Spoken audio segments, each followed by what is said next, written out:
হ্যাঁ, কারণ আপনারা অনেক কষ্ট করে এবং পরিশ্রম করে দীর্ঘ 37 বছর ধরে আমার সংগঠনের সাথে জড়িত আছেন। তো যাই হোক, এই বিশাল মহাসমাবেশ ডাক দেওয়ার একটাই উদ্দেশ্য এবং কারণ যে আপনারা হয়তো অলরেডি জেনে গেছেন যে আমাদের বাংলাদেশের প্রেক্ষাপটে এখন বাংলাদেশের অবস্থা খুবই করুণ কাহিনী। তো আমাদের উচিত একটু দেশ এবং রাষ্ট্র নিয়ে ভাবা, নিজেদের চিন্তা করলে তো শুধু হবে না।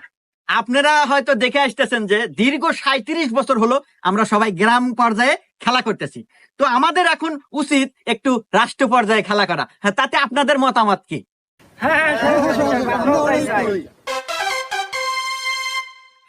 তো যাই হোক, আপনাদের উল্লাস দেখে আমার মনটা খুশিতে ভরে গেল, কারণ আপনাদের মনোবল অনেক শক্ত।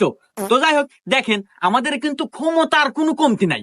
আপনার জেলা থেকে শুরু করে একদম পৌরসভা, ইউনিয়ন, তারপরে গ্রাম, গ্রামগঞ্জের রাস্তাঘাট, অলিগলি, এমনকি টয়লেট